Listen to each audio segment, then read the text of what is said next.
गुरुजी आपको कोटि कोटि प्रणाम। आपके भक्त मेहताब कुमार का सवाल आया है, जीवन का अर्थ क्या है और हम इस धरती में क्यों आते हैं और हमारे जीवन का क्या उद्देश्य होना चाहिए और अपने जीवन को बेहतर कैसे बना सकते हैं। मुझे बड़े बुजुर्गों ने बताया है कि मनुष्य जीवन में हमें 4 कर्ज चुकाने होते हैं। वे 4 कर्ज कौन से हैं? कृपया मुझे सही मार्ग दिखाएं और मेरे सवाल का जवाब दें। जय शिव शंभू, जय मां सती, जय मां शक्ति। जीवन का अर्थ है, जीवन का अर्थ तो मैं आपको बताऊं, जीवन का अर्थ ये है कि हम सत्कर्म करें, सद्मार्ग पर रहें और हमेशा अपने अपने आप को प्रभु की भक्ति में लीन रखें।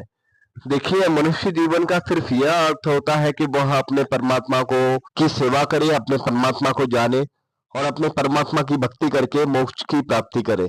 क्योंकि जीवन अगर आप और किसी व्यस्तता में और जीवन भोग विलास में और इत्यादि क्रियाओं में निर्मित करते रहेंगे तो फिर आपको जीवन का अर्थ नहीं समझ में आया। जीवन का सच्चा अर्थ है जो एक ब्रह्म ज्ञानी बताता है, जो मैं आपको बताना चाहूंगा। जीवन का अर्थ यही है, आप परमात्मा की संगत में रहें और आप सत्कर्म करें, कभी किसी का बुरा ना करना, सत्कर्म करना, प्रभु की भक्ति करना ही मनुष्य का जीवन का अर्थ है। क्योंकि हमारे जीवन का उद्देश्य सिर्फ परमात्मा को पाना होना चाहिए। क्योंकि हम पता नहीं कितनी 84 लाख योनियों के बाद मनुष्य जीवन में आए हैं और फिर एक मनुष्य जीवन को भी हम लड़ाई झगड़े और चुगली निंदा और भोग विलास की क्रियाओं में अगर निकाल देते हैं तो हमारा जीवन सार्थक नहीं हुआ। फिर हमें 84 लाख योनियों में जाना पड़ेगा, या फिर कर्मों के दंड अगर अच्छे या बुरे होंगे तो हम अच्छे या बुरे तरीके से फिर मनुष्य जीवन में आएंगे। फिर हमें स्त्री या पुरुष बनना पड़ेगा, फिर हमें मनुष्य जीवन में अनेकों प्रकार के कष्ट सहने पड़ेंगे और अनेकों प्रकार के कष्ट हमें मिलेंगे। इससे मैं आपको बता सकता हूँ। और इन्होंने पूछा ये अपने जीवन को कैसे सार्थक कर सकते हैं। यदि परमात्मा की सेवा करते हैं, परमात्मा की अनुभूति करते हैं और परमात्मा की शक्ति को पहचान लेते हैं और परमात्मा की सेवा करते हैं तो इनका जीवन सार्थक है। तो जीव जंतु और हर मनुष्य इस धरती पर इसीलिए ही आया है क्योंकि वो परमात्मा को पा सके। पर हम अनेकों 84 लाख योनियों में भगवान को नहीं प्राप्त कर सकते। जब हम मनुष्य जीवन में आ जाते हैं तो भगवान को प्राप्त कर सकते हैं और अपने जीवन को बेहतर कैसे बनाए। इस नाम जाप को पशुपति शंकर सदा शिवाय को जाप करते हैं, नाम जाप को, तो आप अपने जीवन को बेहतर बना सकते हैं और आप परमात्मा के दर्शन कर सकते हैं। सोते समय केवल 11 बार आपको पशुपति शंकर सदा शिवाय, पशुपति शंकर सदा शिवाय, पशुपति शंकर सदा शिवाय आप जाप करते हैं तो आप परमात्मा को पा लेते हैं और अपने जीवन का जो सार है, जो अपने जीवन का जो अंधकार है उसको मिटा लेते हैं। और आप इस धरती पर क्यों आए हैं? आप परमात्मा के ही परम तत्व है, इसीलिए आप यहाँ पर आए हैं। और जब से सृष्टि का निर्माण हुआ आप तभी से हैं और आप उस परमात्मा के परम तत्व है, पर आप उसे जब भूल जाते हैं तो फिर आप 84 लाख योनियों में आते हैं। जब अगर आप उसे प्राप्त कर लेते हैं तो आप उस पर 84 लाख योनियों के बंधनों से और इस मनुष्य शरीर के बंधनों से मुक्त होकर मोक्ष की प्राप्ति करते हैं। इसीलिए मैं आप सबसे कहना चाहूंगा, मैंने आज आपको जो नाम जाप दिया है पशुपति शंकर सदा शिवाय, पशुपति शंकर सदा शिवाय, जमा शक्ति नाम जाप करने से अगर आप अपने जीवन को मोक्ष की प्राप्ति कराना चाहे, परमात्मा को पाना चाहे, अपने जीवन का उद्देश्य भी बदलना चाहे तो आप बदल सकते हैं और हर तरह के सुख सुविधाएं आप पा सकते हैं। क्योंकि जीवन में भक्ति में आपका तभी मन लगेगा जब आपके पास जीवन में सुख सुविधाएं होंगी।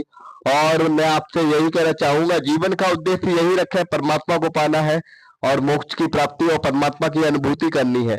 क्योंकि बाकी सब मोह माया है। मैं आपको बताऊं, 4 दिन का प्यार है। जब तक शरीर की भूख है तब तक प्यार है, शरीर की भूख खत्म हो जाएगी तो व्यक्ति किसी और से भी प्यार करने लगता है। पति पत्नी के रिश्ते आजकल कुछ ही ऐसे पति पत्नी है जो एक दूसरे से प्यार करते हैं, वरना सिर्फ नाम के रिश्ते रह गए हैं। आजकल हर कोई व्यक्ति अनेकों प्रकार के अधर्मों से ग्रस्त हो गया है। आजकल व्यक्ति अपने भगवान को दिखावे के रूप में पूजे। आजकल मैं देखता हूं तो सोशल मीडिया पे कि कोई व्यक्ति भगवान के मंदिर जा रहा है, दिखावा कर रहा है, अनेकों प्रकार का व्यभिचार कर रहा है और भगवान को सोशल मीडिया पे दिखा रहा है। भगवान केवल अपनी आत्मा की शांति के लिए है। भगवान अपनी अपने जीवन की उन्नति के लिए है, भगवान अपनी मोक्ष की प्राप्ति के लिए है, भगवान आवागमन के संकटों से दूर होने के लिए है। और आप उसको सोशल मीडिया पर दिखाकर यह कार्य कर रहे हैं, यह गलत, यह निंदनीय कार्य है। और मैं आपको बताऊं, जो सवाल है कि मनुष्य कौन से 4 ऋण या कौन से 4 कर्ज लेकर आता है। मनुष्य जब जीवन माँ की कोख पे आता है तो परमात्मा जब उसे जीवात्मा देता है, क्योंकि माँ की कोख में उसे जो जीवात्मा मिलती है तो परमात्मा का ऋण होता है। पहला जो ऋण है वो परमात्मा का ऋण है। परमात्मा के ऋण के जरिए वह व्यक्ति परमात्मा के ऋण चुकाता है धरती पे आने के बाद। माता पिता, जिन माता पिता ने, माँ ने अपनी कोख में रखा, जिस पिता ने आपको पाला, उस पर परम पिता परमात्मा का ऋण होता है। फिर माता पिता का ऋण होता है। फिर गुरु, जिसने आपको ज्ञान दिया, अपने जिसने आपको अच्छे या बुरे की सीख बताई कि कौन है, उस गुरु का ऋण होता है। और समाज का ऋण, बहुत से लोग कहते हैं कि हम समाज को नहीं मानते गुरुजी, समाज को नहीं मानते, पर समाज इसी वजह से आज हम यहाँ पे है। मान लो अगर समाज में कोई व्यक्ति नहीं होगा तो हम किससे सामान लाएंगे, किससे खाना लाएंगे, किससे भोजन लाएंगे, किससे हम अपने सारे कार्य कराएंगे। बेशक समाज को ना माने, पर व्यक्ति पर गुरु का ऋण होता है, समाज का ऋण होता है, अपने माता पिता का ऋण होता है। और एक पति पे जो चौथा ऋण होता है वो अपनी पत्नी और अपने बच्चों का ऋण होता है। पुरुष पहले एक पुरुष जब आप एक बेटा बनता है तो पहले माता पिता का ऋण चुकाना चाहिए, बुढ़ापे में उनको उसकी सेवा करनी चाहिए माता पिता की।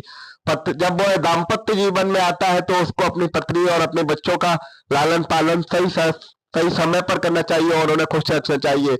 और व्यक्ति जब समर्थवान होता है तो उसको अपने गुरु का ऋण चुकाना चाहिए, अपने गुरु के उद्देश्यों पर मार्ग पर चलकर भगवान की प्राप्ति के लिए धर्म अनुष्ठान करने चाहिए। और समाज का ऋण यह है और गुरु का ऋण यह है, मैं आपको बताऊं कि उस मनुष्य को जो उसके पास अर्जित धन है उसमें से 10% अपने धर्म के लिए आगे बढ़ाने के लिए, अपने धर्म के प्रचार के लिए और अपने गुरु के लिए भी अर्जित करना चाहिए और उनके उनके सामाजिक कार्यों में भी लगाना चाहिए। क्योंकि मान लीजिए अगर आप सामर्थ्यवान हैं, अगर आप वह धन अपने अपने धर्म के प्रचार के लिए, अपने सनातन के प्रचार के लिए, कथा भागवत और अपने अपने गुरुओं के लिए अगर आप नहीं प्रयोग करते तो फिर आप जीवन में क्या करेंगे। क्योंकि देखिए हमारे शास्त्रों में, हमारे वेद में कहा गया है अगर सामर्थ्यवान दान नहीं करेगा तो गुरु पंथ कैसे चलेंगे।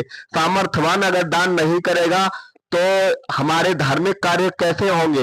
ये बड़ी बड़ी कथाएं, प्रवचन और बड़े बड़े अनुष्ठान होते हैं तो वो कैसे होंगे।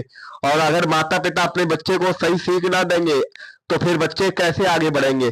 और यदि पति पत्नी और ये दाम्पत्य जीवन में है वो व्यक्ति अपने परिवार का लालन पालन नहीं करेंगे तो दाम्पत्य जीवन कैसे चलेंगे। तो जो 4 ऋण है वो मुख्य ऋण है गुरु ऋण और प्रभु का ऋण।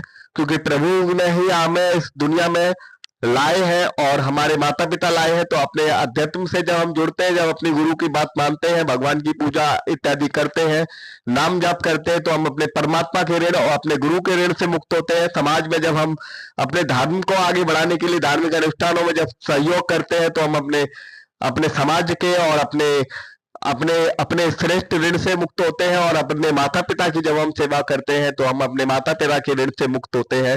तो मनुष्य के लिए ये 4 ऋण अत्यंत ही मुख्य ऋण होते हैं जो मनुष्य को चुकाने चाहिए।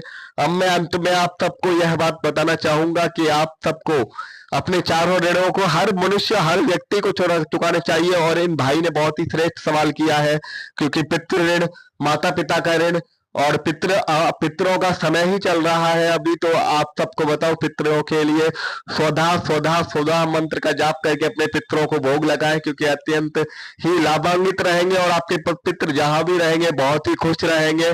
और अपने गुरु का ऋण अवश्य चुकाएं जिसने आपको ज्ञान दिया है, सदमार्ग में लाए हैं आपके गुरु आपको। और समाज का ऋण, क्योंकि समाज में जब श्रेष्ठवान व्यक्ति ही अपने समाज और अपने धर्म को आगे बढ़ा सकता है तो समाज का और अपने गुरु का ऋण, अपने भगवान का ऋण, अपने माता पिता का ऋण और अपने दाम्पत्य जीवन में जो पत्नी आपको मिली है और जो अपने आपके बच्चे हैं उनका भी ऋण, आपको सुख सुविधाएं देना, उन्हें खुश रखना, यह भी आप उस मनुष्य का ऋण होता है।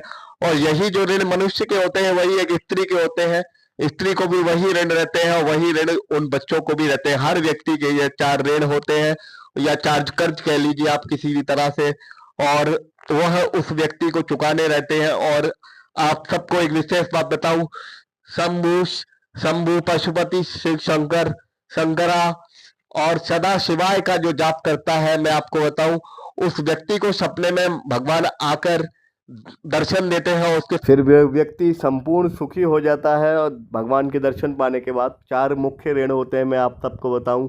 देव ऋण, जिन देवताओं ने हमारी रक्षा की, जिन्हें माँ की कोख में हमें जीवात्मा दी, वह देव ऋण श्रेष्ठ होता है। प्रथम ऋण वो होता है माता पिता का।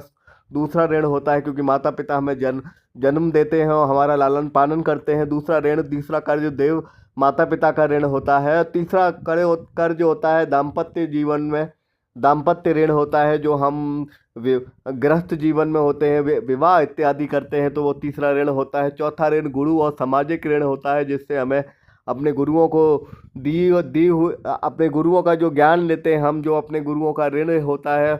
और जो हम समाज में अपने धर्म को बढ़ाने के लिए जो कार्य करते हैं, जो अनुष्ठान करते हैं, वह ऋण भी हमें चुकाना चाहिए। और सामर्थ्यवान को हमेशा ही दान देना चाहिए।